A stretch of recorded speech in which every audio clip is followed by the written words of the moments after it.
ጌታ ኢየሱስ እውነት ነው። እርሱም ደግሞ ያደርገዋል። እርሱም ደግሞ ያደርገዋል። በእኛ የጀመረው መልካሙን ሥራ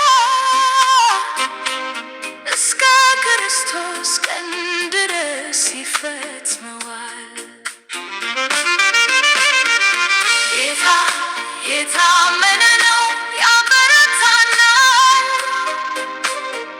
ከክፉም ሁሉ ይጠብቀናል። በጌታችን በኢየሱስ ቀን ያለ ነቀፋ ያቆመናል። እስከ ፍጻሜ ድረስ ያጸናናል። አምላካችን እግዚአብሔር ታማኝ አምላክ ነው። ለሺህ ትውልድ የፍቅር ቃል ኪዳኑን የሚጠብቅ ነው። የምናምንበትን ተስፋ አጥብቀን እንይዛለን። የተስፋ ቃል የሰጠንን ኢየሱስን እናምናለን።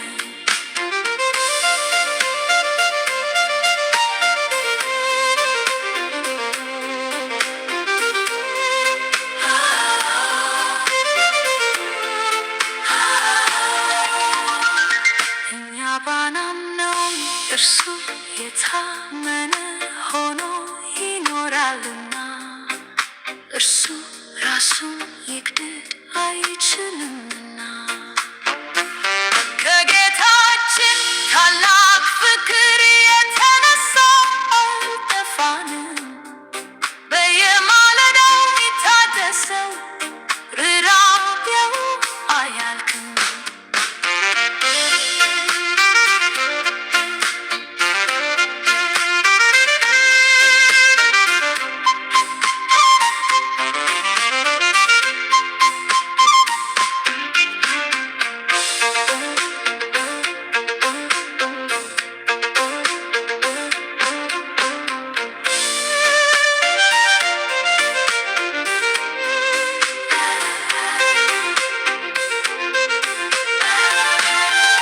በሰው ላይ ከደረሰው አልተለየም፣ የተለየ ፈተና አልደረሰም። ለቃሉ ታማኝ ነው እግዚአብሔርም፣ ከአቅማችን በላይ እንድንፈትን አይፈቅድም። አምላካችን እግዚአብሔር ታማኝ አምላክ ነው። ለሺህ ትውልድ የፍቅር ቃል ኪዳኑን የሚጠብቅ ነው። የምናምንበትን ተስፋ አጥብቀን እንይዛለን። የተስፋ ቃል የሰጠንን ኢየሱስን እናምናለን። ታማኝነቱ ታላቅ ነው፣ የሚጠራ ታማኝ ነው። እርሱም ደግሞ ያደርገዋል። እርሱም ደግሞ ያደርገዋል።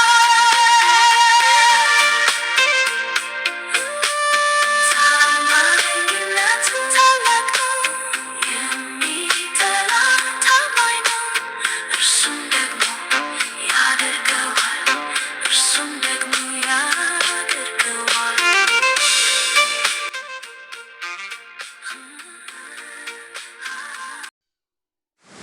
በዓለም ዙሪያ ላላችሁ ቅዱሳኖች በሙሉ ከእግዚአብሔር ከአባታችን ከጌታም ከኢየሱስ ክርስቶስ ጸጋና ሰላም ባላችሁበት ከእናንተ ጋር ይሁን።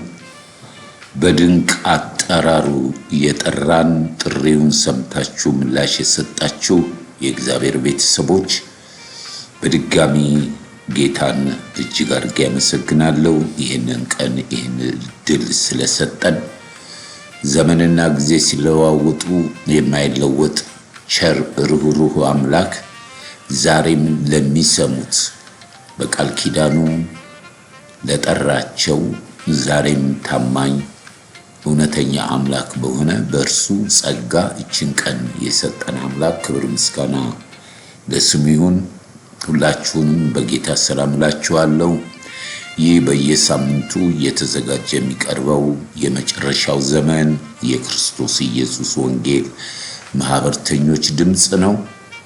ስለ ጌታ ስለ ኢየሱስ ክርስቶስ የነገስታት ንጉስ የጌቶች ጌታ መጀመሪያ መጨረሻ የሌለው የፍቅሩ ጥግ የማይታወቅ የማይመረመር ምን ያህል ፍቅሩ ታላቅ ቸርና መሐሪ እንደሆነ በዚች ተቆጥራ በተሰጠችን ዘመንና እድሜ ለሚወዳቸው እንደ ፍቃዱና እንደ ሐሳቡ ለተጠሩት ነገር ሁሉ ለበጎ እንደሆነ በየዘመኑ እግዚአብሔር ለቃል ኪዳኑ ታማኝ ነው።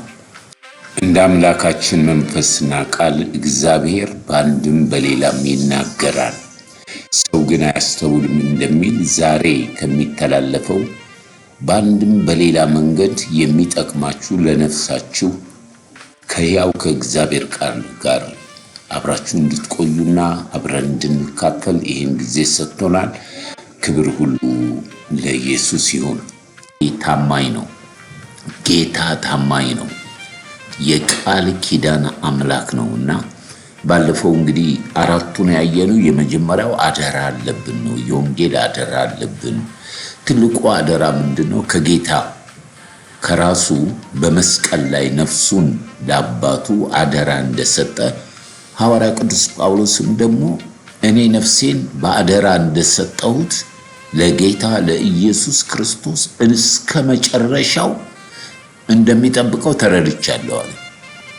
እኔ እንደሰጠሁት እሱም ደግሞ በምድር ይህን አገልግሎት ስለሰጠኝ ይህን አገልግሎት የመፈጸም አደራውን የመወጣት ግዴታ አለብኝ። ወንጌልን ባልሰብክ ቆየሁልኝ ዕዳ አለብኝ እንዳለ ያለን ተመልክተናል። ነገር ስለ ቅድሚያ ነው። በምድር ላይ ጌታ ለመረጣቸው ለእርሱ ለሆኑት አስቀድማችሁ የእግዚአብሔር መንግሥት ጽድቅ ፈልጉ፣ ሌላ ሁሉ ይጨመርላችኋል። ይህንን እኔ ያልመረጥኳቸው በውጭ ያሉ ይፈልጉታል፣ እናንተ የተለየ። ስለ ሞትና ስለ ሕይወት ስለ ሙታን መንፈስ ነው። የሙታን መንፈስ ሞት መንፈስ ነው በሚል ተመልክተናል። ሶስተኛው ደግሞ እግዚአብሔርን እንወቀው በሚል ነው። እግዚአብሔርን ማወቅ እንግዲህ ማንም ያየው የለም፣ ድምፁን ሰምታችኋል። ድምፁም ደግሞ ከመስማት ወንጌል ከመስማት የእግዚአብሔርን ቃል እንደምንሰማ ነው። እግዚአብሔር የሚናገረው በቃሉ ነው፣ በቃሉ ውስጥ ነው ያለው፣ ከቃሉ ውጪ አይገኝምና ያንንም እንደ ቃሉ በስጋ የተገለጠው ክርስቶስ አምላክ ነው፣ አንድ አምላክ ነው በሚል በዮሐንስ ወንጌል በመጀመሪያ ቃል ነበር፣ ቃሉም በእግዚአብሔር ዘንድ ነበር፣ ቃሉም እግዚአብሔር ነበረ፣ ቃሉ ስጋ ሆነ፣ ጸጋና እውነት ተሞልቶ በእኛ አደረ። የተገለጠው ክርስቶስ እሱ አምላክ ነው። በእርሱ የመለኮት ሙላት ይታያል። አብም መንፈስ ቅዱስም እኔና አብ አንድ ነን እንዳለ ሁሉ ክርስቶስን በማየት በክርስቶስ ፈለግ በክርስቶስ ትምህርት የሚኖር አብና ወልድ አሉት በሚል ያንን ተመልክተናል።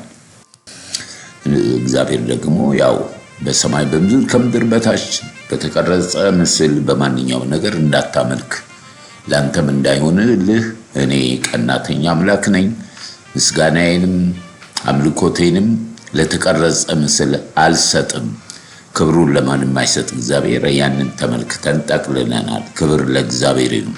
የተጠቀማችሁ ጌታን አመሰግናለሁ። በእውነት ነው የምለው፣ እንድተጋ እንድጸልይ በየሳምንቱ።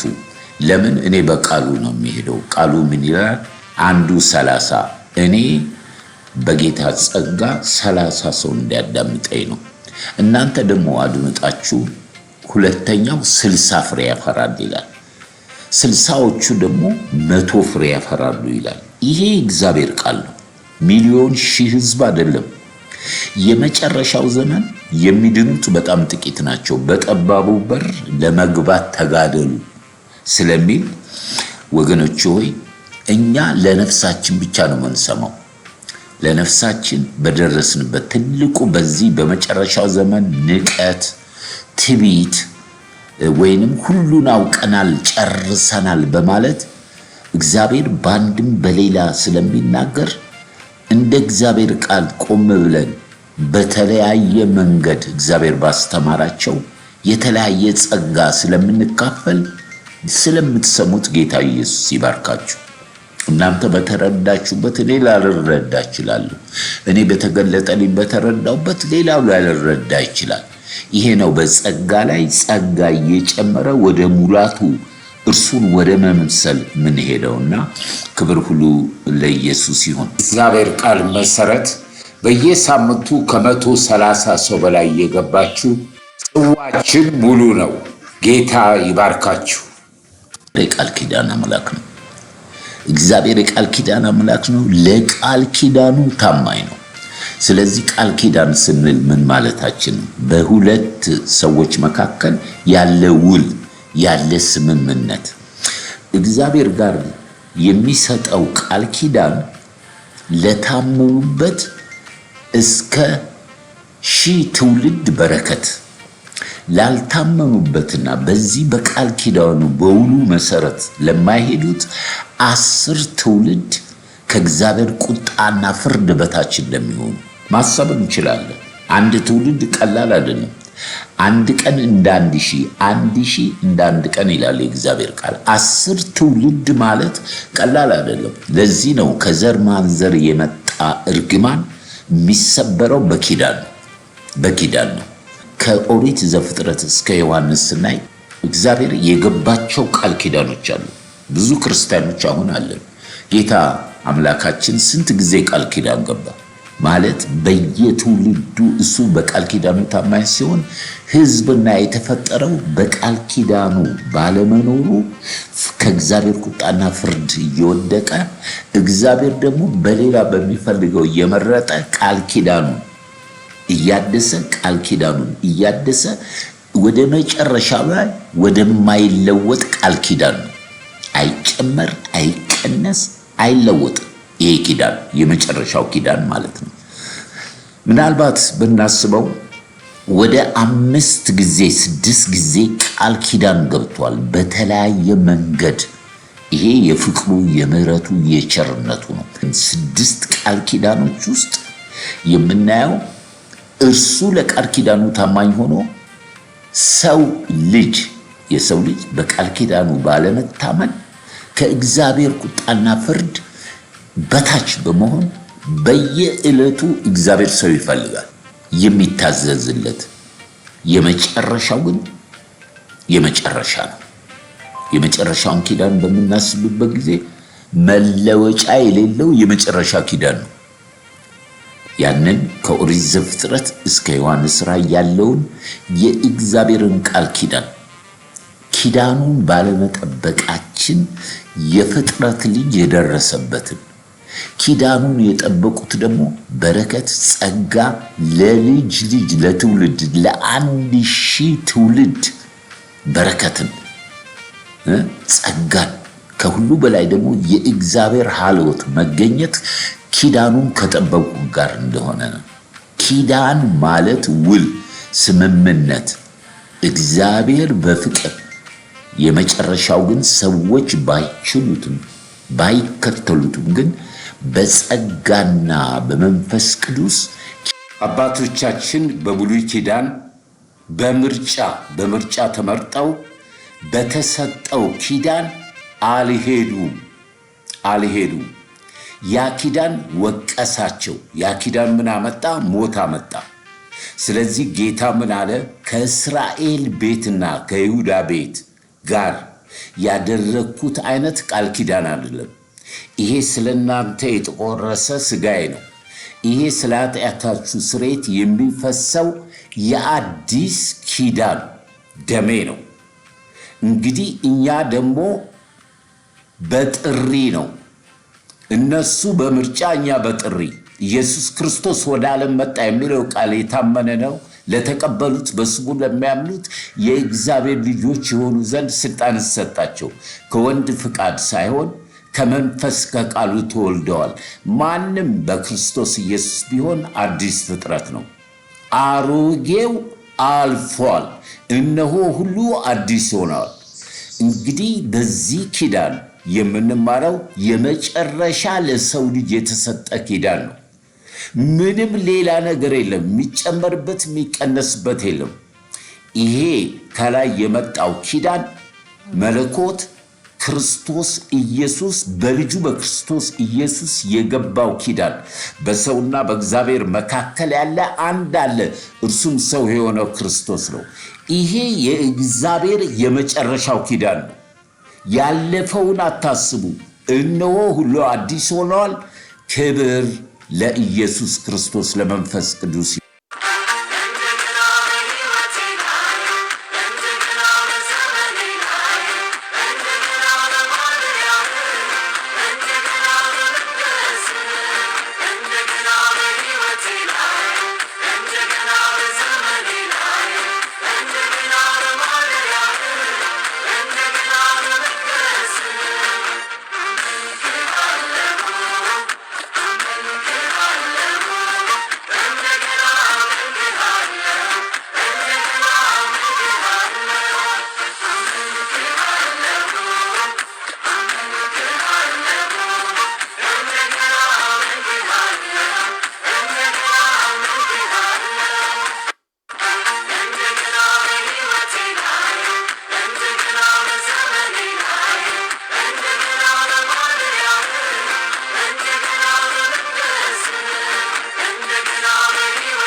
የዘላለም አምላክ ልዑል እግዚአብሔር አባታችን ሆይ በክብር በክርስቶስ ኢየሱስም ወደ ጸጋ ዙፋን እንቀርባለን። ክብር፣ ምስጋና፣ ውዳሴ፣ ስግደት ሁሉ ለታላቅ ስሙ ይሁን። በቃል ኪዳን ታማኝ የሆንክ እኛ ባናምንህ አንተ ታምነህ የምትጸና የፍቅርህ የምህረትህ የቸርነትህ ስፋት የማይመረመር ጌታ ሆይ በወደድከን በመጨረሻው ኪዳን ጸንተን እንድንቆምና እንዲገባን በእውነትና በመንፈስ ለአንተ የምንሆን ልጆች አገልጋዮች ፍሬ አፍርተን በፊት ስንቀርብ እግዚአብሔር ሆይ በዚህ ኪዳን ጌታ እግዚአብሔር የማይፈርድብን ነገር ግን ባዘጋጀህልን የጽድቅ የምስጋና የአገልግሎት አክሊል ተሸላሚዎች እንድንሆን ጌታዊ በቃል ኪዳን ጸንተን እንድንኖር ጌታዊ ያለፈውን ኪዳኖች በሙሉ ለትምህርታችን እንደሆነ በሙሉ ተጠቅልለው በመጨረሻ ላይ ሊገልጡት ያለውን መለኮታዊ መገለጥ ኪዳን ለሰው ልጆች ለፍጥረት ሁሉ የመጨረሻ ጌታ አባታችን ሆይ ለሰጠን ቃል ኪዳን እንድንታዘዝ በዛ ቃል ኪዳን እንድንኖር ጸጋ ይብዛልን። አባታችን ሆይ ከሚጠፉት ሳይሆን ከሚድኑት ወገን መዳን ከአይሁድ እንደሆነ ጌታ እግዚአብሔር ሆይ ዛሬ ኪዳንህን ለሰጠን ኪዳን ታማኝ እንድንሆን አንተ ታማኝ ስለሆን ኪዳንህን ስለምትጠብቅ በዚህ ኪዳን በደም በተመረቀው ኪዳን ጌታ እግዚአብሔር ሆይ አባቶቻችን ባለፉት ዘመናት በኪዳንህ እንዳልጸኑ እንዳዘንክባቸው በቁጣ ፍርድ ላይ እንደወደቁ ምሕረትና ቸርነት በስቶ ግን በአዲስ ኪዳን ጌታ ሆይ ለመጨረሻ ጊዜ ለፍጥረት ሁሉ በሰጠው ኪዳን በዚህ ኪዳን ገብቶን ተምረን በመንፈስ ቅዱስ ጸጋ እንድንገኝ ጌታ መንፈስ ቅዱስ እርዳን። ይሄን የማይወድ የጠላት የጨለማ ኃይል ሁሉ በስም ስልጣን የታሰረ ይሁን። የሚሰሙኝን ባርክ። ለነፍስ የሚሆን ጌታ እግዚአብሔር ሆይ የታመነውን መለኮታዊ ቃልክን ባርክልን። በክርስቶስ ኢየሱስም የጠላት የጨለማ የአጋንንት አስመሳይ መንፈስ በሃይማኖት በተለያየ ረቂቅ መንፈሳዊ ስራ የሚሰራ ሁሉ የተመታ ይሁን። ማደሪያ ይባረክ። ጌታዊ ስም ይባረክ። ጊዜውን ሰዓቱን አሳልፎ ይሰጣለሁ። በክብር በክርስቶስ ኢየሱስ ስም አሜን፣ አሜን፣ አሜን።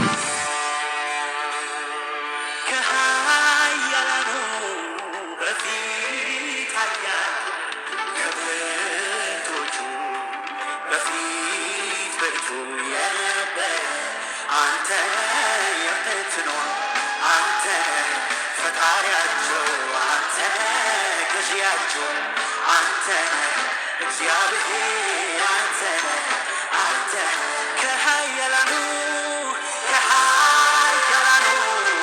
በፊት ኃያል ከብርቶቹ በፊት የነበረ አንተ የምትኖር ፈጣሪያቸው አንተ ገዢያቸው እግዚአብሔር አንተ ከኃያላኑ አለሁኝ ከሚለው በፊት ዙፋን አለኝ ከሚለው በፊት ብርቱ ነኝ ከሚለው በፊት የነበረ የምትኖር ፈጣሪያቸው አንተ ገዢያቸው እግዚአብሔር አንተ ከኃያላኑ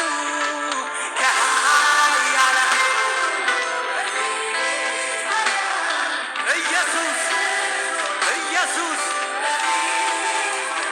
የነበረ አንተ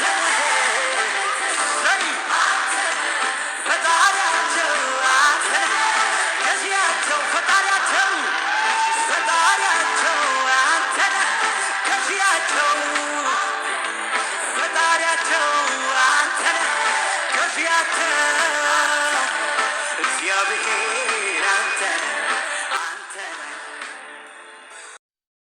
አምላካችን ቃል ዕብራውያን ምዕራፍ 8 ከቁጥር 9 ጀምሬ በጌታ ስም አነበዋለሁ። ከግብፅ አገር አወጣቸው ዘንድ እጃቸውን በያዝኩ ቀን ከአባቶቻችሁ ጋር እንደገባሁት ኪዳን አይደለም። እነርሱ በኪዳን ያልጸኑምና እኔም ችላ አልኳቸው ይላል ጌታ። ከዚህ ወራት በኋላ ከእስራኤል ቤት ጋር የምገባው ቃል ኪዳን ይህ ነውና ይላል ጌታ። አሁን ግን በሚሻል ተስፋ ቃል በተመሰረተ በሚሻል ኪዳን ደግሞ መካከለኛ እንደሚሆን በዚህ ልክ እጅግ የሚሻል አገልግሎት አግኝተዋል። ፊተኛው ኪዳን ነቀፋ ባይኖረው ለሁለተኛው ስፍራ ባልተፈለገ ነበር። እነርሱን እየነቀፈ ይላቸዋል፣ እነሆ ከእስራኤል ቤትና ከይሁዳ ቤት ጋር አዲስ ኪዳን የምገባበት ወራት ይመጣል ይላል ጌታ። ሕጌን በልቦናቸው አኖራለሁ፣ በልባቸው ጽፈዋለሁ። እኔም አምላክ እሆናቸዋለሁ፣ እነርሱም ሕዝብ ይሆኑኛል። አመፃቸውን እምራቸዋለሁና ኃጢአታቸውን ደግሞ አላስብም። አዲስ በማለቱ ፊተኛውን አስረጅቶታል። አሮጌ ውራጅ የሆነ ሊጠፋ ተቃርቧል ይላል። ክብር ለእግዚአብሔር ይሁን። የእስራኤል ቤትና የይሁዳ ቤት በሰው ዘርና በእንስሳት ዘር የሚዘራበት ዘመን እነሆ ይመጣል ይላል እግዚአብሔር። እነርሱ ይህ ስለ ብዙዎች የሚፈስ የአዲስ ኪዳን ደሜ ነው። ጆሮአችሁን አዘንብሉ፣ ወደ እኔም ቅረቡ፣ ስሙ። ሰውነታችሁ በሕይወት ትኖራለች። የታመነችቱን የዳዊት ምሕረት የዘላለም ቃል ኪዳን ከእናንተ ጋር አደርጋለሁ። የሰላም ቃል ኪዳን ከእነርሱ ጋር አደርጋለሁ። የዘላለም ቃል ኪዳን ይሆንላቸዋል። እኔም እባርካቸዋለሁ፣ አበዛቸዋለሁ። መቅደሴም ለዘላለም በመካከላቸው ይኖራል። እርሱም ደግሞ በመንፈስ እንጂ በፊደል ለማይሆን ለአዲስ ኪዳን አገልጋዮች እንሆን ዘንድ አበቃን። ፊደል ይገላል፣ መንፈስ ግን ሕይወትን ይሰጣል። ክብር ለእግዚአብሔር ይሁን። ዛሬ የምንመለከተው እንግዲህ ስለ ቃል ኪዳን ነው። እግዚአብሔር በቃል ኪዳኑ የታመነ ነው። ነገር ግን እግዚአብሔር የሰው ልጆችን ከፈጠረ በኋላ ከመጀመሪያ ውድቀት በተለያየ መንገዶች ቃል ኪዳን ሲያደርግ ነው የምንመለከተው። እግዚአብሔር በቃል ኪዳኑ ታማኝ ሲሆን ፍጥረት የሰው ልጅ ታማኝ ሆኖ ባለመገኘቱ ኪዳኑ እየወቀሳቸው እየፈረደባቸው ኪዳኑን ለሚጠብቅ እስከ 1000 ዓመት ትውልድ እንደሚባርክ በኪዳኑ ማይጸኑን ስናይ ሰዎች ኪዳን ሲባል በሁለት ብቻ ነው የሚከፍሉት፣ ብሉይ ኪዳንና አዲስ ኪዳን። ነገር ግን የብሉይ ኪዳን አባቶቻችን ወይንም ፍጥረት ያለፈበት የተለያየ ኪዳን፣ የመጨረሻው ኪዳን ግን የማይደገም ኪዳን ነው። ምክንያቱም የመጨረሻው ኪዳን ሰው ዳግም ከመንፈስ ካልተወለደ በስተቀር ከመንፈስና ከቃሉ የእግዚአብሔርን መንግሥት አይወርስም። እንደገና ማንም በክርስቶስ ኢየሱስ ቢሆን አዲስ ፍጥረት ነው፣ አሮጌው አልፏል። እንግዲህ ኪዳኖችን በሙሉ እናያለን ማለት ነው። አሁን ክብር ለመንፈስ ቅዱስ ይሁን።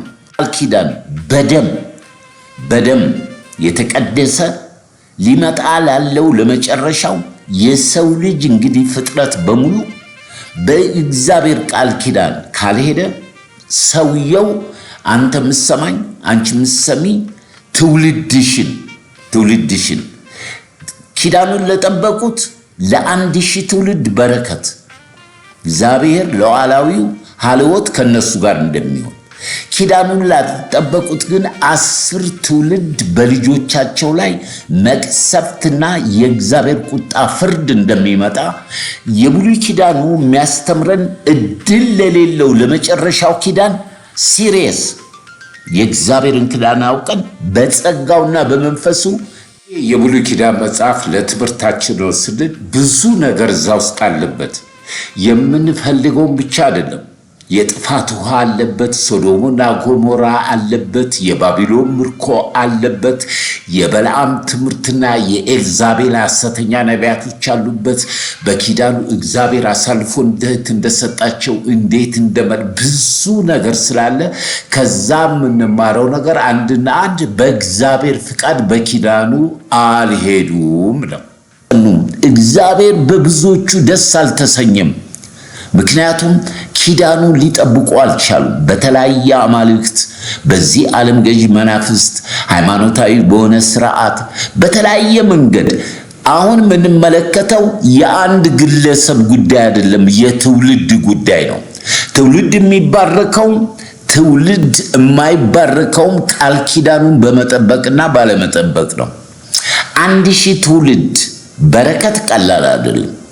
እንደገና ደግሞ 10 ትውልድ መቅሰፍት ምንድነው የሚለው? ሕጉ ምን ይላል? ሕጉ ይነቅፋቸዋል። በዛ የእግዚአብሔር ቁጣ ፍርድ በብሉይ ኪዳን ባለፉት የሆነው ነገር በሙሉ ለትምህርታችን ነው። የመጨረሻው ኪዳን ግን ድጋሚ እድል የለውም። የሰው ልጅ እድል የለውም። ይሄ ምንድነው? አዲስ ኪዳን ነው። በጣም ብዙዎች ፋናቲክ ክርስቲያኖች አሉ። ፋናቲክ አገልጋዮች አሉ። የእግዚአብሔር ቃል እንደሚለን ምን ይላል? አዲስ ኪዳን በማለቱ ፊተኛውን ኪዳን አስረጅቶታል፣ አሮጌ ሆኗል። ይሄኛው አዲስ ኪዳን ነው። በዚህ ኪዳን ኑሩ፣ በዚህ ኪዳን ተመሩ፣ በዚህ ኪዳን ውጡ፣ ይሄን ኪዳን ጠብቁ።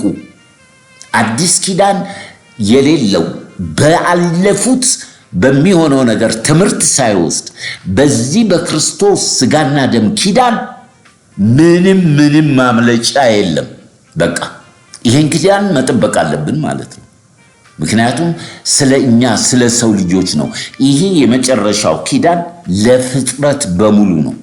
ያለፈው ኪዳን ለመረጠው ለእስራኤል ሕዝቤ ላላቸው ከአብርሃም በጥሪ የወጡ አብርሃም ሰምቶ በአብርሃም በኩል በዘሩ በኩል የሆነ እንግዲህ አሁን ሁሉንም ነገር ስናይ የመጨረሻው የአዲስ ኪዳኑ አገልግሎት የክርስቶስ ወንጌል አገልግሎት ነው።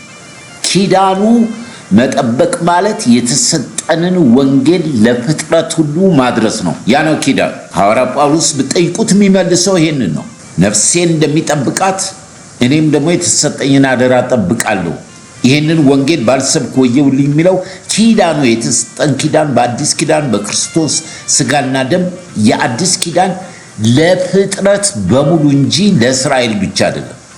ለአይሁድ፣ ለግሪክ፣ ለተማረ፣ ላልተማረ፣ ወንድ የለ፣ ሴት የለ፣ ባሪያ የለ፣ ለፍጥረት በሙሉ ይሄ ኪዳን የአዲስ ኪዳን የክርስቶስ ወንጌል ነው።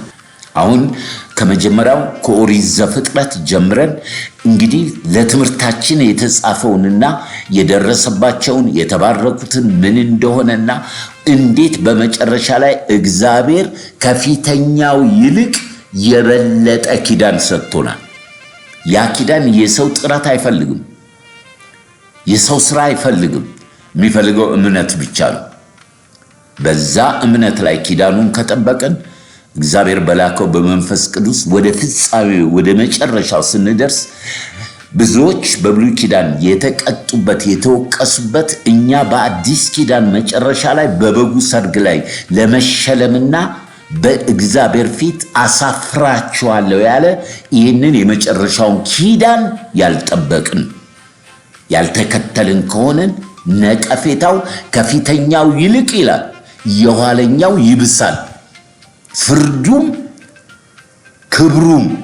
ፍርዱም ይብሳል፣ ክብሩም ደግሞ በአብ ፊት ጌታ ኢየሱስ የሚሸልመው የሚያከብረው ትልቅ ነገር ነው የሚሆነው። ይህን ኪዳን ነው የምናየው።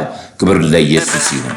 ራይ በዛም ለጌታዬ በደስታ ልለውጠው ባይ በድል ዜማ በምስጋና እንታ ወደ ልጁ እንደገና ራይ በዛም ለጌታዬ በደስታ ልለውጠው ባይ በድል መዝሙር በምስጋና እንታ ወደ ልጁ እንደገና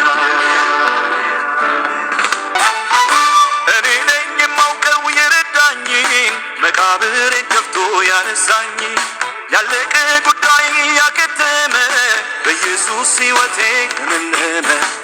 ራይ በዛም ለጌታዬ በደስታ ልለውጠው ባይ በድል ዜማ በምስጋና እንታ ወደ ልጁ እንደገና ራይ በዛም ለጌታዬ በደስታ ልለውጠው ባይ በድል መዝሙር በምስጋና ልምጣ ወደ ልጁ እንደገና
እንግዲህ ለትምህርታችን የተጻፈውን ከኦሪት ዘፍጥረት ስንጀምር በአዳምና በፈጠረው በሰራዊት ጌታ በእግዚአብሔር መካከል ያለውን ቃል ኪዳን ነው። በኤደን ገነት ካስቀመጠው በኋላ ቃል ኪዳኑ በዛች በለስ ባቆመው በለስ ላይ በእርሱና በእግዚአብሔር መካከል ያለ ቃል ኪዳን ነው። ያቺ በለስ እንዳይበላ እንዳይነካ ቃል ኪዳን።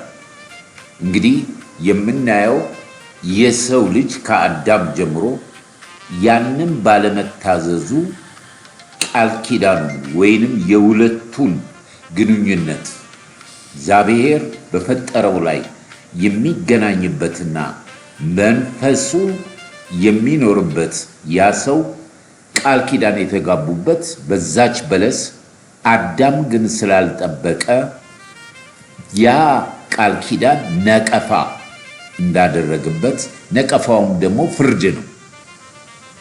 ኪዳኑ ይነቅፋል፣ ፍርድን አመጣበት። ያው ሁላችንም የምናውቀው ነው፣ የመጀመሪያው ኪዳን ማለት ነው። ከዛ ቀጥሎ የሰው ልጆች በምድር እንደበዙ እግዚአብሔርም ሰውን በመፍጠሩ እንደተጸጸተና በጥፋት ውሃ ከአንዱ ከኖህ ከቤተሰብ በስተቀረ በጥፋት ውሃ እንደጠፉ ከኖህ ጋር ደግሞ ቃል ኪዳን ገባ። ያ ቃል ኪዳን ምንድነው? በቀስተ ደመና ሁለተኛ ፍጥረት እስትንፋስ ያለው ከእንስሳት እስከ ሰው ድረስ ያለውን እግዚአብሔር አላጠፋም ብሎ ከኖህ ጋር ቃል ኪዳን ገባ ማለት ነው። ከዛ በኋላ ከኖህ በኋላ ደግሞ እግዚአብሔር በምድር ላይ ሰዎች በዙ። እግዚአብሔር በሰጠው በዛ ቃል ኪዳን አልሄዱ።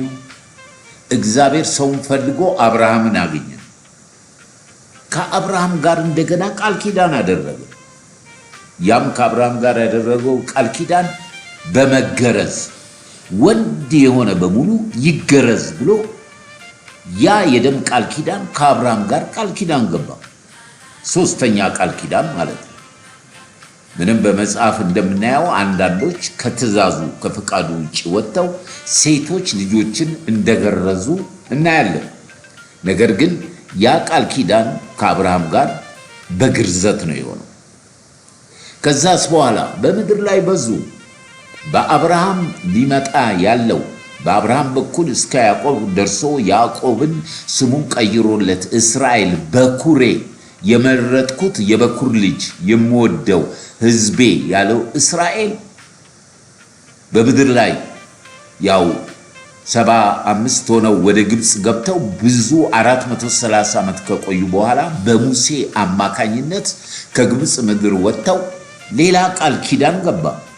ያ ቃል ኪዳን ደግሞ ሕጉ ነው። የተሰጣቸው ሕግ ቃል ኪዳን። በዛ ቃል ኪዳን ደግሞ አልሄዱም። በዛ ቃል ኪዳን አልሄዱም። ነቢያት ቢናገሩ በተለያየ መንገድ ይሄ የምናየው ከአዳም ጀምሮ እስከ እስራኤል እስከ መረጠው ሕዝብ በቃል ኪዳኑ የጸና የለም። ስለዚህ የትውልድ መሸጋገር የእግዚአብሔር ቁጣ ፍርድ፣ እግዚአብሔር ለቃል ኪዳኑ ታማኝ ስለሆነ በማይታመኑት ላይ የወሰደውን የሕጉ ነቀፌታ ሕጉ ሞትን አመጣ። ሰው ሁሉ በመንፈሱ በስጋው ሞትን ተቀበለ። ሕግን ያለማክበር ቃል ኪዳንን ያለማክበር ማለት ነው። ከዛ የምናየው ነገር ምንድን ነው? ከአዳም ጀምሮ እስከ ነቢያት የምናያቸው ነገሮች በሙሉ ታሪኮች እንዴት የሰው ልጅ ከእግዚአብሔር ጋር ቃሉን ጠብቆ እግዚአብሔር በገለጠለት በነቢያት መስማት ያልቻለ፣ ስለዚህ በየዘመኑ ምን ላይ እንደደረሰ እንመለከታለን። እንግዲህ እነኛ አራቱን ካየን በኋላ ወደ አምስተኛው ኪዳን በምንሄድበት ጊዜ በብሉይ ኪዳንና በአዲስ ኪዳን መካከል 500 ዓመት የዝምታ ዘመን ነበር። እግዚአብሔር ዝም ያለበት፣ ነቢያት የማይናገሩበት የዝምታ ዘመን። ስለዚህ ያ ነቢያቶች የተናገሩት ትንቢት ዘመኑ ሲደርስ በስድስተኛው 6 የሰው ቁጥር ነው። ይሄ ቅድም ያልኩት የመጨረሻው ኪዳን በቃ ድጋሚ የሌለው እግዚአብሔር ከምሕረቱ ከቸርነቱ የተነሳ የሚሰጠው ኪዳን የአዲስ ኪዳን ጅማሬ፣ የብሉይ ኪዳን ፍጻሜ ነቢያቶች የተናገሩትን በጊዜው በዘመኑ ሰዓቱ ሲደርስ ጌታ ኢየሱስ ክርስቶስ ስጋ ለብሶ ባለፈው እንደተማርነው በስጋ የተገለጠው ክርስቶስ አምላክ ነው። ይሄ መለኮታዊ ነገር ወደ ኋላ ስንመለስ ቃል ኪዳንን ባለመጠበቃቸው አሁንም በአዲስ ኪዳን ላይ ቅድም እንዳነበብነው የእስራኤል ቤትን የይሁዳ ቤትን እንዴት አድርጎ እግዚአብሔር አምላካችን ከነርሱ ጋር የገባውት ቃል ኪዳን አይደለም ብሎ ወደ አዲስ ቃል ኪዳን ያለፈውን ቃል ኪዳን እንዳያስቡ፣ እነሆ ያለፈው አልፏል፣ ሁሉን አዲስ አደርጋለሁ፣ እርሱም ዛሬ ይበቅላል። ይሄ ኪዳን የማያዳግም ምንም ነገር የሌለው ኪዳን ነው። ያየኑ ከአዳም ጀምሮ መጣን እስከ ሙሴ ድረስ እስከ ሕጉ እስከ ተሰጣቸው 10ቱ ትእዛዝ ሕግ ማለት ነው። ያ ሕግ በሙሴ አማካኝነት ለእስራኤል ለአይሁድ የተሰጠ ሕግ ነው።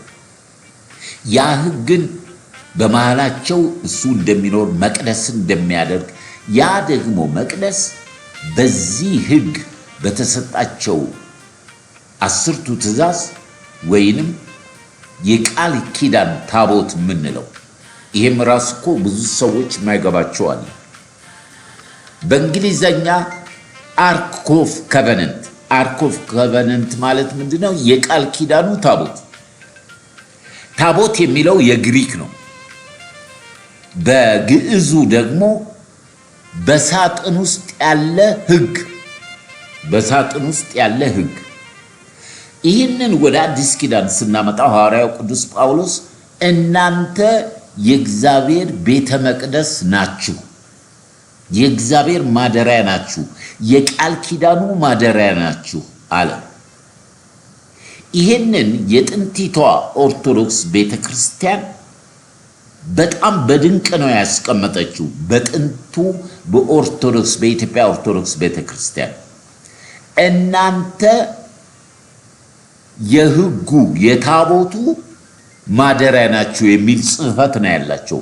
በመጀመሪያው የኢትዮጵያ ኦርቶዶክስ መጽሐፍ ቅዱስ የኪዳኑ ታቦት የታቦቱ ማደሪያ መቅደስ ናችሁ ማለት ነው። መቅደስ ናችሁ ይላል።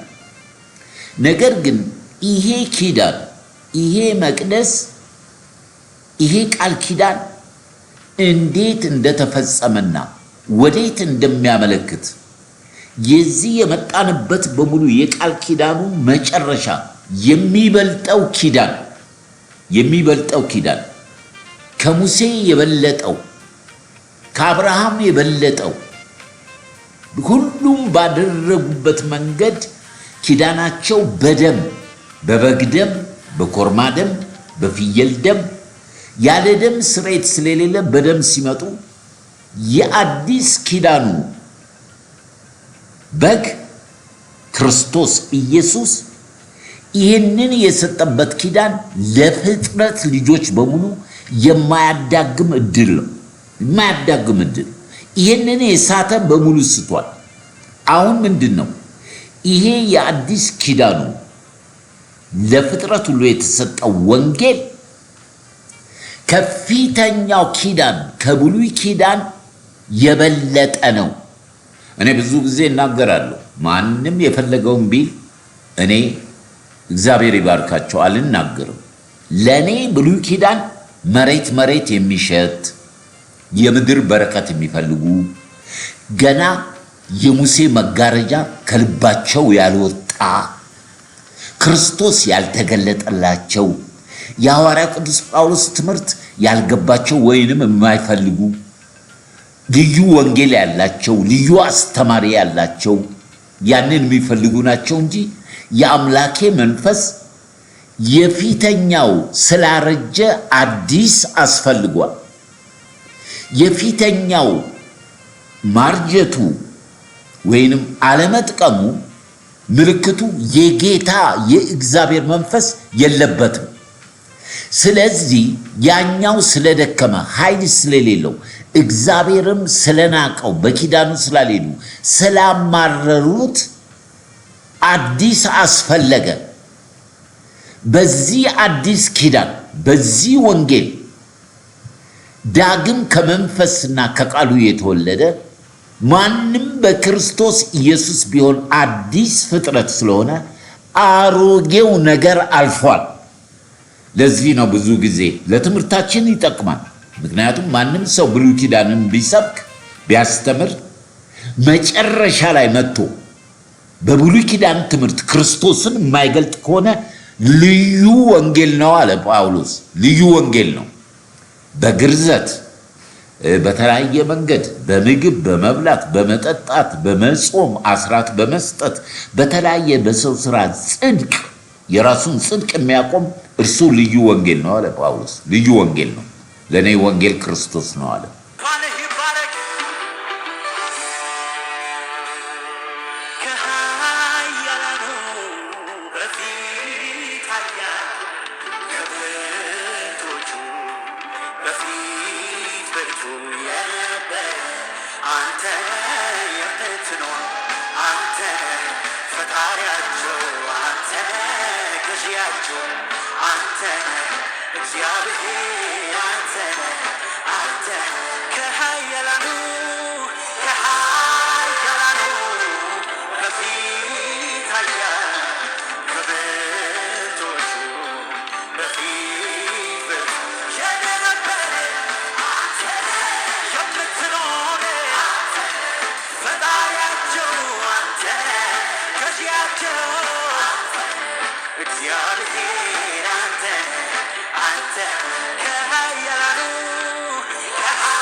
ይህንን ኪዳን በተመለከተ ሐዋርያው ቅዱስ ጳውሎስ ከክርስቶስ የተቀበልኩትን ለእናንተ የነገርኳችሁ ያስተማርኳችሁ አለ።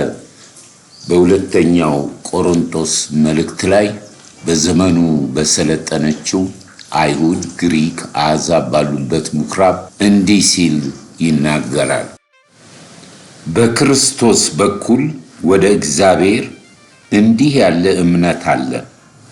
ብቃታችን ከእግዚአብሔር ነው እንጂ በገዛ እጃችን እንደሚሆን አንዳች እንኳን ልናስብ ራሳችን የበቃን አይደለንም። እርሱም ደግሞ በመንፈስ እንጂ በፊደል ለማይሆን ለአዲስ ኪዳን አገልጋዮች እንሆን ዘንድ አበቃን። ፊደል ይገላል፣ መንፈስ ግን ሕይወትን ይሰጣል። ዳሩ ግን የእስራኤል ልጆች ስለዚህ ስለተሻረው ስለፊቱ ክብር የሙሴን ፊት ትኩር ብለው መመልከት እስኪሳናቸው ድረስ ያ በፊደል በድንጋይ ላይ የተጻፈ የሞት አገልግሎት የምን አገልግሎት የሞት አገልግሎት በክብር ከሆነ እጅግ በሚበልጥ ክብር ምክንያት በዚህ ነገር ክብሩን አጥቷል። ያ ይሻር የነበረው በክብር ከሆነ ጸንቶ የሚኖረው እጅግ ትልቅ ክብር፣ ያ ይሻር የነበረው በክብር ከሆነ ጸንቶ የሚኖረው እጅግ ይልቅ በክብር ሆኗልና። እንግዲህ እንዲህ ያለ ተስፋ ካለን እጅግ ገልጠን እንናገራለን። የዛንም ይሻር የነበረው መጨረሻ ትኩር ብለው የእስራኤል ልጆች እንዳይመለከቱ በፊቱ መጋረጃ እንዳደረገ እንደ ሙሴ አይደለንም። ነገር ግን ሐሳባቸው ደነዘዘ። ብሉይ ኪዳን ሲነበብ ያ መጋረጃ ሳይወሰድ እስከ ዛሬ ድረስ ይኖራልና በክርስቶስ ብቻ የተሻረ ነውና። ብሉይ ኪዳን ሲነበብ ያ መጋረጃ ሳይወሰድ እስከ ዛሬ ድረስ ይኖራልና በክርስቶስ ብቻ የተሻረ ነውና። ነገር ግን እስከ ዛሬ ድረስ የሙሴ መጽሐፍ በተነበበ ጊዜ ሁሉ ያ መጋረጃ በልባቸው ይኖራል። ወደ ጌታ ግን ዞር ባሉ ጊዜ ሁሉ መጋረጃ ይወሰዳል። ጌታ ግን መንፈስ ነው። የጌታ መንፈስ ባለበት በዛ አርነት አለ። እኛ ሁላችን በመጋረጃው በማይከደነው ፊት የጌታን ክብር እንደ መስተዋት እያብለጨለጭን መንፈስ ከሚሆን ጌታ እንደሚደረግ ያን መልክ እንመስል ዘንድ ከክብር ወደ ክብር እንለወጣለን። ያ የሙሴ መጽሐፍ ሲነበብ እስከ ዛሬ ድረስ ያ መጋረጃ በልቦናቸው አለ። ወደ ክርስቶስ ዞር ባሉ ሰዓት ያ መጋረጃ ይነሳል ይላል። በጣም ትልቅ ጥያቄ አለኝ የጠየቅኩት 3፣ 4፣ 5 ነው ያነበብኩት። ከዚህ ከሙሴ መጽሐፍ ተለይተው ወደ ክርስቶስ ዞር ያሉት ያ መጋረጃ ተነስቶላቸዋል በመንፈስ እንጂ በፊደል በድንጋይ ላይ በተጻፈ ሳይሆን በመንፈስ በሚሆን ነው። ጥያቄ የጠየቅኩት እነኚህ ከብሉይ ኪዳን ወደ አዲስ ኪዳን የመጡት ያ መጋረጃ ከተነሳላቸው በኋላ በክርስቶስ ኢየሱስ ምን ፍለጋ ነው ወደ ሙሴ መጽሐፍ ሰው የሚሄደው? ምን ፍለጋ ነው? በጣም የሚገርመኝ ነገር ይሄ ነው። ያ መጽሐፍ እስካሁን ድረስ ሲነበብ ያ መጋረጃ አለ ይላል። እስከ መቼ? እስከ ዛሬ ድረስ አለ። ስለዚህ ወደ ክርስቶስ ዞር ያሉ ወደ ኋላ ተመልሰው ያንን እንዳያዩ ሐዋርያ ቅዱስ ጳውሎስ የመጣበትን መንገድ ያስተምራል። የሙሴን መጽሐፍ የሚያነቡ ያ መጋረጃ በልባቸው እስከ ዛሬ ድረስ አለ። ወደ ክርስቶስ ዞር ሲሉ ይነሳል። ስለዚህ የኋላውን ጥሎ በፊት ለፊት ያለውን ይሄንን ኪዳን አዲስ ኪዳን መጨረሻ የሌለው ለሰው ልጆች የተሰጠ ስለሆነ ይሄንን ማወቅ ነው ጥበብ የሚባለው። ይሄን ማወቅ ነው ከሃይማኖት ከስራት ይሄንን ያደረገባቸው የዚህ ዓለም ገዢ አእምሮና ልቦናቸውን ስላሳወረው ነው። እንግዲህ ወደዛ የሚሄድ ሰው የዚህ ዓለም ገዢ ነው የሚስበው የሚጎትተው ወደ ኋላ። ስለዚህ ጌታ ምን አለ? ወደ ኋላው የሚመለስ ለኔን ይሆን አይገባም ማለት ለኔን ይሆን አይገባም። የኋላውን ጥጦ ፊት ለፊት የተገለጠውን አዲስ ኪዳን በክርስቶስ ደም የተመረቀውን በዛ ኪዳን እንድንሄድ ኪዳኑ ዛሬ የታመነ የጸና ነው። ክብር ለኢየሱስ ይሁን።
እንግዲህ ይሄንን አዲስ ኪዳን በምናስብበት ጊዜ ኢየሱስ ክርስቶስ ወደ ዓለም መጣ የሚለው ቃል የታመነ ነው።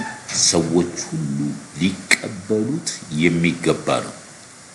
መዳን በማንም የለምና እንድንበት ዘንድ ከዳመና በታች ለሰው ልጆች ለፍጥረት ሁሉ የተሰጠ ስም ክርስቶስ ኢየሱስ ነው። ማንም በክርስቶስ ኢየሱስ ቢሆን አዲስ ፍጥረት ነው። አሮጌው አልፏል። አሮጌው ኪዳን አልፏል። ይህንን ነው ሐዋርያ ጳውሎስ ያመንኩትን አውቃለሁ ይላል። ማንን እንደማምን አውቃለሁ። እኔ በነገዴ የብንያም ነገድ ከብንያምም ነገድ ዕብራዊ፣ ከዕብራዊም ደግሞ ዕብራዊ። ዕብራዊ ማለት ምንድነው? እግዚአብሔርን አምላኪ ማለት ነው። ያንን ማደርግ በስርዓት የሚሄድ ያለ ነቀፋ የነበርኩ ሰው እኔ በሃይማኖቴ አክራሪነት ይሄንን የመጣውን ኪዳን የተከተሉትን ሳሳድድ፣ በተለይ እስጢፋኖስ ሲገደል ዋና ተባባሪ ልብስ ያዥ ሆኜ በለው እል የነበረ እስጢፋኖስን አስገድዬ ወደ ቤቴ በመንገድ ስሄድ በደማስቆ መንገድ በብርሃን ተገልጦልኝ አንተ ሳኦል ሳኦል ስለምን ታሳድደኛለህ ሲለኝ አንተ ማን ብዬ ጠየቅኩት። የምታሳድደኝ እኔ ክርስቶስ ነኝ ሲለኝ አንተም መቼ አሳደድኩ? በልጆቼ በባሪያዎቼ እኔም በሚሉ ላይ ያደረከው ምን ላድርግ አለው። ወደ ከተማ ሂድ፣ የምታደርገውን ይነግረዋል። የተገለጠለት ክርስቶስ አዲስ ኪዳን። ጳውሎስ እንግዲህ ሳኦል ሆኖ ስሙን ቀየረለት። እንግዲህ የነበረበትን የብሉይ ኪዳን ዘመኑን ይዩት። ያ እንደተሻረ፣ ያ ምንም ኃይል እንደሌለው፣ ነገር ግን የሃይማኖት ቅናት ወይንም የሙሴ መጋረጃ ልቦናና አይምሮአቸውን ያጨለማቸው ዛሬም በዓለም ላይ ብዙ አሉ። የክርስቶስ መስቀል ጠላቶች ወይንም ምድራዊ ስም በተሰጠው ስም አንዱ አንዱን የሚጎዳበት ኪዳኑ ያልገባቸው። ይህን የምትሰሙኝ ወገኖቼ፣ እህቶቼ፣ ቅድም እንዳልኩት ነው። የማያዳግም ድጋሚ ድል የለው በክርስቶስ ወንጌል በክርስቶስ ደምና ስጋ በዚህ ውስጥ ዳግም ያልተወለደ እግዚአብሔር በሰጠው ጸጋ ይሄን ኪዳን ያልጠበቀ፣ ይሄ ኪዳን ደግሞ ወንጌል ነው። ይሄ ወንጌል ደግሞ ኪዳን መጠበቅ ማለት ለዓለም ሁሉ እንድንመሰክር እንድንናገር በሰው ጥበብና ኃይል ሳይሆን በመንፈስ ቅዱስ ምሪት። ምንም ለትምህርታችን ልድገመው፣ ወደ ብሉይ ኪዳን ብንገባ የሰዎችን ፍላጎት ለማርካት ወንጌል አይሰበክም። የእግዚአብሔር ክብር እንዲገለጥ በዘመናት በሕይወትህ በመልካምም በክፉም በምትሄድበት መንገድ ክርስቶስን ተከተል፣ ክርስቶስን ተከተይ። እርሱ የእርሱ የሆኑትን ያውቃል። ለኪዳኑ የታመኑት ለሺህ ትውልድ ይባርካል። ለሺህ ትውልድ። እንግዲህ ወንጌልን ወይንም ኪዳኑን ስናስብ ልጆቻችሁን አስቡ፣ የልጅ ልጆቻችሁን አስቡ፣ ትውልድን አስቡ። ይሄ እኮ ሲሆን ነው ጌታ ዳግም የሚመጣው። የመንግስቱ ወንጌል በዓለም ሲሰበክ ነው ማለት በዚህ ኪዳን ዓለም በሙሉ ከተመራ ጌታ ይመጣል። የእግዚአብሔር መንግስት በምድር ትሆናለች። የዳዊት ዙፋን ይጸናል። እናንተም እንደ አባቶቻችሁ እልህኞች አትሁኑ። ጥቅም የለውም። ለምን? የተሰጣቸው ከአዳም ጀምሮ እስከ ሙሴ ድረስ እስከ መረጠው እስራኤል ድረስ በኪዳኔ አልሄዱም። ስለዚህ ያንን የሰጣችሁን የድንጋይ ጽላት ሕግ ከልባቸው አወጣለሁ። በዛ ፋንታ ስጋ ልብ ሰጥቼ በስጋ ልባቸው ላይ ሕጌን እጽፋለሁ። ወንጌል ወንጌል ወንጌል ስለ ልጁ ስለ ክርስቶስ ኢየሱስ ብቻና ብቻ ነው። ተዋንያን የሆኑ ብዙ አሉ። ተዋንያን የሆኑ ነገር ግን አሁንም የተስፋ ቃል የሰጠው የታመነ ቃል ኪዳን የሰጠው ለአብርሃም፣ ለሙሴ፣ ለነቢያት የተናገረው ሲፈጸም ነው የምናየው። ስለዚህ የመጨረሻው ኪዳን አዲስ ኪዳን የክርስቶስ ኢየሱስ ወንጌል። ስለዚህ በጳውሎስ ትምህርት እንግዲህ እግዚአብሔር በእኛ እንደሚማልድ ስለ ክርስቶስ መልእክተኞች ነን። ከእግዚአብሔር ጋር ታረቁ ብለን ስለ ክርስቶስ እንለምናለን። ይህን ኪዳን ተቀበሉ፣ የመጣውን ተቀበሉ። ሌላ ምንም ነገር አቋራጭ መንገድ የለም። የመጨረሻው ኪዳን ከሁሉ የሚበልጥ ነው አለ። ይሄ የመጨረሻው ኪዳን ከሁሉ የሚበልጥ ነው። ከምናነሳቸው ብሉይ ኪዳን ስማቸው ከተዘረዘሩ የሰው ፍጥረት ልጆች በቃሉ የሚሄዱ ያልሄዱትም ከነሱ ሁሉ ክርስቶስ ይበልጣል፣ ኪዳኑ ይበልጣል። የእግዚአብሔር መንፈስ ቅዱስ ወደ ምድር ወርዶ መሰከረ። እንግዲህ ይሄ አዲስ ኪዳን እንዴት ነው የምንቀበለው ካለ ከዳግም ልደት በፊት እምነት ይቀድማል። እምነት ከመስማት ነው፣ መስማትም የእግዚአብሔር ቃል ነው። ከቃሉና ከመንፈሱ ዳግም ተወለዱ። ይሄ አዲስ ኪዳን ነው፣ ሃይማኖት አይደለም፣ አዲስ ኪዳን ነው። ስለዚህ እምነት ነው የሚቀድመው፣ ከዛ ዳግም ልደት ከቃሉና ከመንፈሱ መወለድ። ይህንን ኪዳን የአዲስ ኪዳን የመንፈስ ቅዱስ ምስክርነት ነው ያለው። ይህንን ደግሞ ዳግም የተወለዱ በክርስቶስ የሆኑ ማንም ካለነሱ በስተቀር በውስጣቸው እንዳለ ማንም የሚያውቅ የለም። ለዚህ ወንጌል የሚኖሩ ለዚህ ወንጌል ለዚህ ቃል ኪዳን እንደሚጠብቁ እስከ 1000 ትውልድ ዘር ማንዘራቸው የተባረከ ይሆናል። ሃይማኖት አይደለም። ደጋግመን በዚህ ሚዲያ እንደምንለው ሃይማኖት የክርስቶስ ትምህርት ነው፣ የመጨረሻው። እንግዲህ ብዙ እድሎችን አይተናል ከአዳም እስከ ሙሴ። ከክርስቶስ በኋላ ግን ሌላ እድል የለም። በቃ ህይወት ወይንም ሞት። ባለፈው እንዳየነው በፊትህ 2 መንገድ አስቀምጫለሁ፣ ሞትና ህይወት። ምረጥ።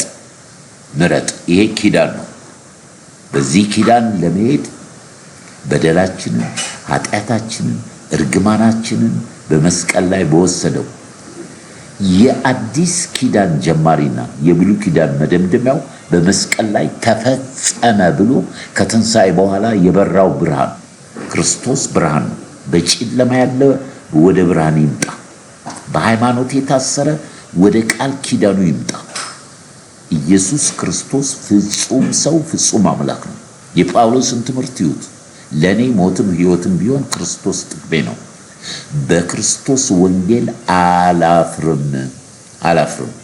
በነገስታት ፊት፣ በገዢዎች ፊት፣ በተማሩት ፊት፣ ባልተማሩት ፊት የመስበክ ይህን ኪዳን የመግለጽ ግዴታ አለብኝ። ብኖር ለጌታ ብሞት ለጌታ ነው ብሎ ይህንን ኪዳን ስናስብ ዛሬ መመክራችሁ የሐዋርያ ጳውሎስን ትምህርት ካጠናችሁ ወደ ግራም ወደ ቀኝም አትሉ፣ ልዩ ወንጌልም አያናውጣችሁ። መናፍቃን፣ ሐሰተኛ ነቢያት፣ ይሄ በቃ እግዚአብሔርን ለጥቅም ብቻ የምትፈልጉት አይነት ወንጌል አይደለም አዲስ ኪዳን። እርሱን ነው የምንፈልገው። እርሱ ካለ ሁሉ ነገር አለ። ነገር ግን እግዚአብሔርን በተለያየ መንገድ ለኛ እንዲያደርግልን እንጂ እኛ ለኪዳኑ እንድንኖርና ወንጌሉን እንድንሰብክ የሚያነሳሳ መንፈስ ወይንም የሚያነሳሳ አብያተ ክርስቲያን አስተማሪ በዚህ ዘመን በመጨረሻው ዘመን አይገኝም። ትወጣለህ፣ ትገባለህ፣ ታገባለህ፣ ቪዛ ይመታልሃል፣ ጠላቶችን እንዲያደርግልሃል። በቃ አሜን አሜን አሜን አሜን ብሎ የክርስቶስ አደራ አዲስ ኪዳኑስ ብዙዎች እኮ አሕዛቦችና አይሁዶች ይህንን ቃል ሰምተው ወደ ክርስቶስ መጡ። ሃይማኖት ገዳይ ነው ወገኖች ሆይ፣ ህይወት ነው እሱ፣ መንፈስ ነው እሱ። ስለዚህ ነው በመንፈስ ተወለዱ። ያለፈው ሳምንት እንዳየነው ከኒቆዲሞስ የበለጠ የዘላለም ህይወትን ያጣ ያላወቀ፣ እንደገና ደግሞ የሃይማኖት ትምክህት ከሆነ ሳኦል ከሐዋርያ ጳውሎስ የበለጠ የለም። አልጠቀመኝም፣ እንደ ጉድፍ ቆጠርኩት። ለኔ ህይወት፣ እውነት፣ መንገድ ክርስቶስ ነው። ይህንን ወንጌል ሰብካለሁ አለ። ቃል ኪዳን ይሄ ነው አለ። እኔ የሱን ኪዳን ስጠብቅ የሰጠውትን ቃል ኪዳን እስከ መጨረሻው እንደሚጠብቅ ተረድቻለሁ አለ። እሱ ታማኝ ስለሆነ ኪዳን የሚጠብቅ ስለሆነ እኔም በተሰጠኝ አደራ ይህንን በምድር ላይ ለመፈጸም እተጋለሁ። የኔ ኪዳን ወንጌል ነው አለ። እኛ ባናምነው እርሱ የታመነ ነው አለ። ለምኑ? ለኪዳኑ የታመነ ነው አለ። እኛ ባናምነው ታምኖ ይኖራል። ራሱን ሊክድ አይችልም። ክብር ለመንፈስ ቅዱስ ይሁን።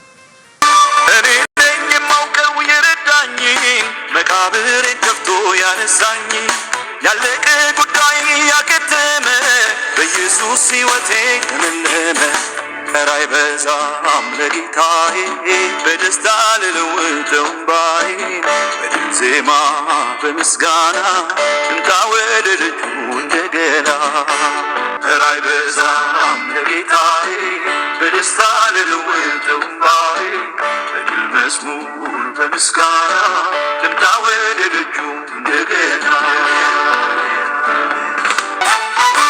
እኔ ነኝ የማውቀው የረዳኝ መቃብሬን ከፍቶ ያነሳኝ ያለቀ ጉዳይ ያከተመ በኢየሱስ ሕይወቴ ለመለመ ራይ በዛም ለጌታዬ በደስታ ልለውጠው እምባዬን በድል ዜማ በምስጋና ልምጣ ወደ ደጁ እንደገና ራይ በዛም ለጌታዬ በደስታ ልለውጠው እምባዬን በድል መዝሙር በምስጋና ልምጣ ወደ ደጁ እንደገና። እንግዲህ ጆሮአችሁን አዘንብሉ፣ ወደ እኔም ቅረቡ፣ ስሙ፣ ሰውነታችሁ በሕይወት ትኖራለች። የታመነችውን የዳዊት ምሕረት የዘላለም ኪዳን ከእናንተ ጋር አደርጋለሁ። የሰላም ቃል ኪዳን ከነሱ ጋር አደርጋለሁ። የዘላለም ቃል ኪዳን ይሆንላችኋል። እኔም እባርካችኋለሁ፣ አበዛችኋለሁ። መቅደሴም ለዘላለም በመካከላቸው ትሆናለች።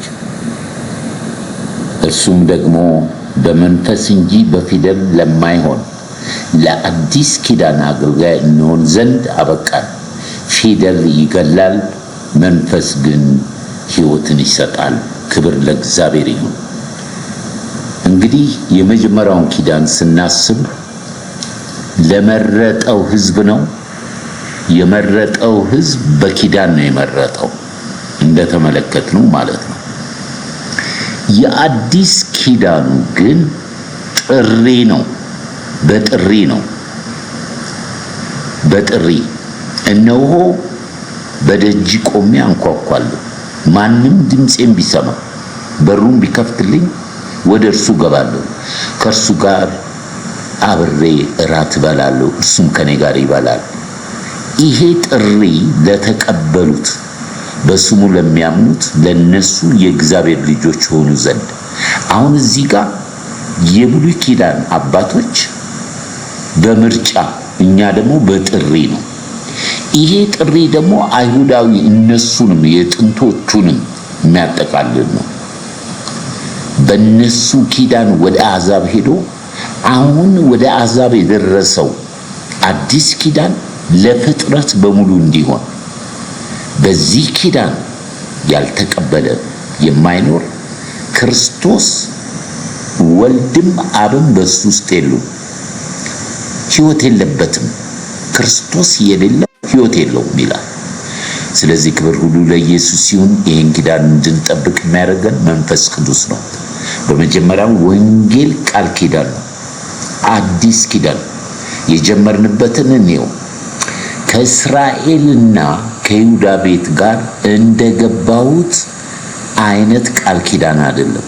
እነሱ በቃል ኪዳን ያልሄዱ ናኩት።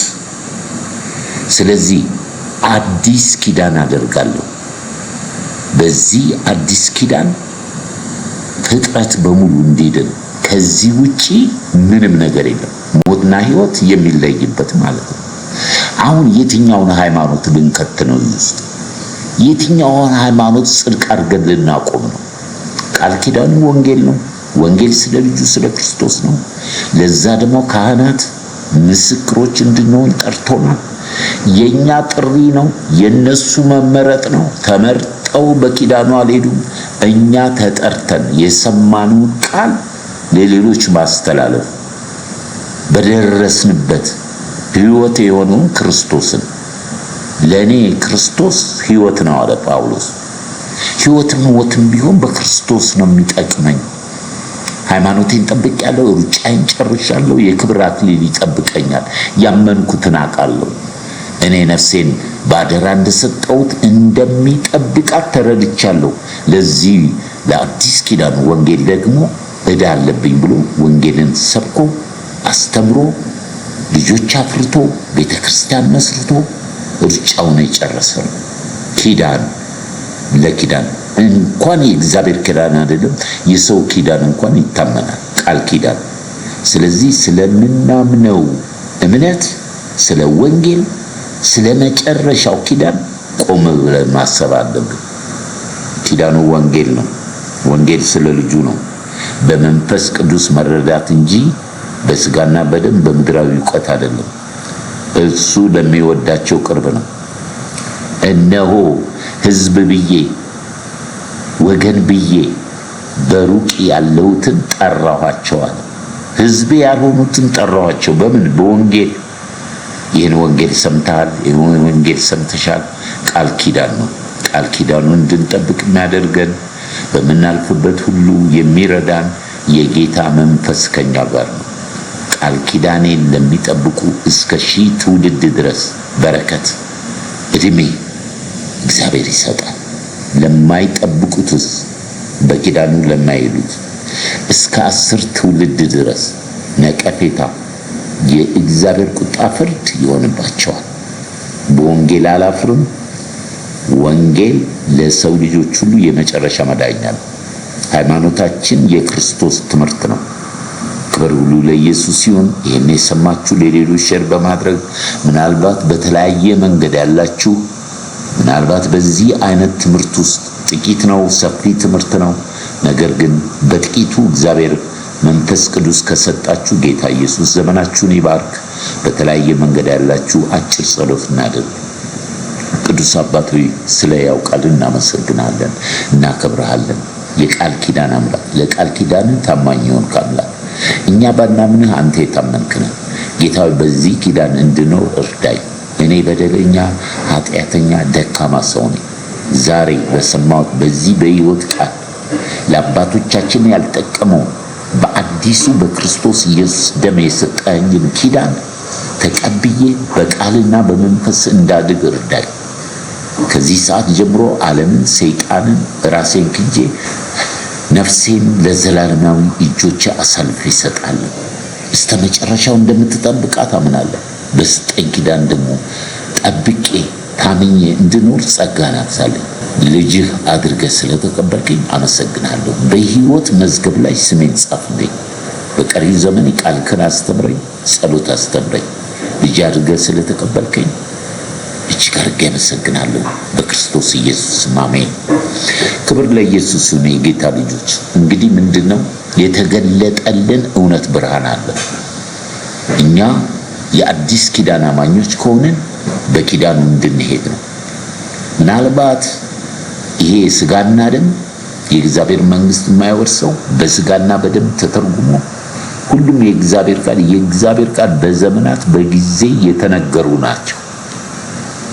ቅድም እንዳልነው 500 ዓመት እግዚአብሔር ዝም ያለው ይህንን የመጨረሻውን ኪዳን ለሰው ልጅ ለመስጠት ነው። ልጁን መለኮት ክርስቶስ ፍጹም አምላክ በውጪ ከሚያድር በሰው ውስጥ ሊያድር የፈለገ በሸክላ ዕቃ ውስጥ ሊያድር የፈለገ ታቦታችን ክርስቶስ ነው፣ በውስጣችን የተሸከመው። ይህንን የሰማችሁ ወደ እውነት የሆነው ኪዳን በመጨረሻ ደግሞ ክብር አለው። ክብሩም ደግሞ እግዚአብሔር ለሚወዳቸው ላዘጋጀው ለእኔ ብቻ አይደለም አለ ጳውሎስ፣ ለሁሉም በዚህ ኪዳን ለሚሄዱ ለታመኑት ሁሉ እግዚአብሔር ታማኝ ሆኖ ይቆማል። ክብር ሁሉ ለኢየሱስ ሲሆን ቅዱስ አባት ሆይ እናመሰግናለን፣ እናከብራለን ስለሰጠን ስለዚህ ቃል። አባት ሆይ ይህንን ቃል ከልባችን ከአእምሯችን የሚወስድ ማንኛውም የጠላት መንፈስ በስም ስልጣን የተመታ ይሁን። በውስጣችን ሕይወት እንዲኖረው ፍሬ እንድናፈራ እርዳን። ለሌሎች እንድናገለግል እንድንጠብቀው እርዳን። መቅደስ ነንና ይሄ የከበረ ኪዳን በውስጣችን አለና ጌታዬ በውስጣችን የሕይወት ምንጭ ነው፣ ይፍለቅ። ጌታ እግዚአብሔር ሆይ ስለምታደርገው እናመሰግናለን። ይህንን በሰሙ እህቶቼ ወንድሞቼ ላይ ወደ ልዩ መገለጥና ጌታ ክብር ጌታ አንተ አሻግራቸው። ስለሰጠኝ ጊዜ አመሰግናለሁ። ክብር በሰማይ ክብር በምድር ላንተ ይሁን።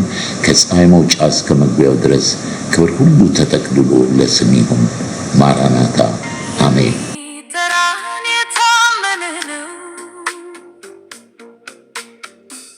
ጌታ ኢየሱስ እውነት ነው፣ እርሱም ደግሞ ያደርገዋል፣ እርሱም ደግሞ ያደርገዋል። በእኛ የጀመረው መልካሙን ሥራ እስከ ክርስቶስ ቀን ድረስ ይፈጽመዋል። ጌታ የታመነ ነው፣ ያበረታናል፣ ከክፉም ሁሉ ይጠብቀናል። በጌታችን በኢየሱስ ቀን ያለ ነቀፋ ያቆመናል እስከ ፍጻሜ ድረስ። አምላካችን እግዚአብሔር ታማኝ አምላክ ነው፣ ለሺህ ትውልድ የፍቅር ቃል ኪዳኑን የሚጠብቅ ነው። የምናምንበትን ተስፋ አጥብቀን እንይዛለን፣ የተስፋ ቃል የሰጠንን ኢየሱስን እናምናለን።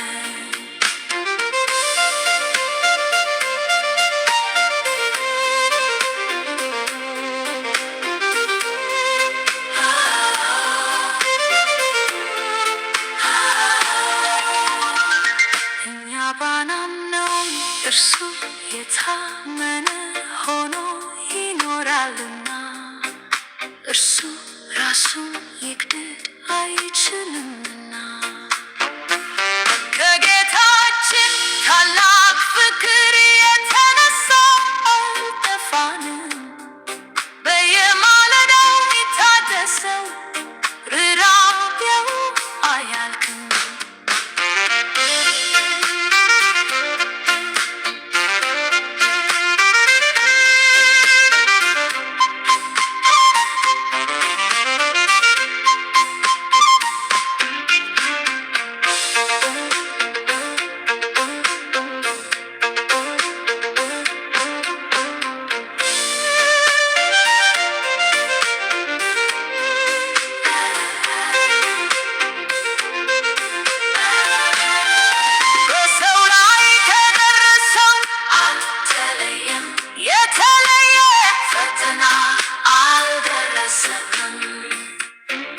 ለቃሉ ታማኝ ነው እግዚአብሔርም፣ ከአቅማችን በላይ እንድንፈትን አይፈቅድም።